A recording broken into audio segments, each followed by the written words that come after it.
In today's video, I am going to teach you how to connect Cursor to Notion.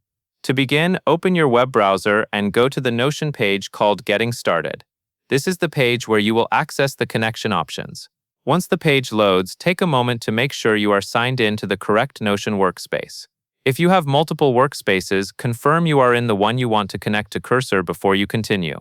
Next, click on the highlighted area on the page. This highlight is simply drawing your attention to the section you will use to open the right menu. After you click it, you should see the interface respond, usually by revealing navigation options or a panel that contains your workspace controls. If nothing changes, try clicking once more and make sure the page is fully loaded. Now find and click Settings. Settings is where Notion keeps workspace-level options, including integrations and connected tools. When you open Settings, move slowly and look through the list so you do not miss the option you need. The layout can vary slightly depending on your account and screen size, so if you are on a smaller display, you may need to scroll within the Settings panel.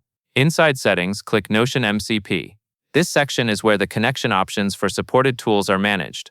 When you open Notion MCP, you are essentially entering the area where Notion can approve and control how another app interacts with your workspace. From there, click Cursor. Selecting Cursor will start the connection flow between Cursor and Notion. At this point, follow the prompts on screen to complete the setup. Typically, these prompts will ask you to confirm permissions and choose what Cursor is allowed to access in Notion. Read each permission screen carefully and only approve what you are comfortable sharing. If you are working in a team workspace, you may need the right access level to connect integrations successfully. Once you finish the prompts, the connection should be complete, and Cursor will be linked to Notion for the workspace you selected. That covers everything you need to know.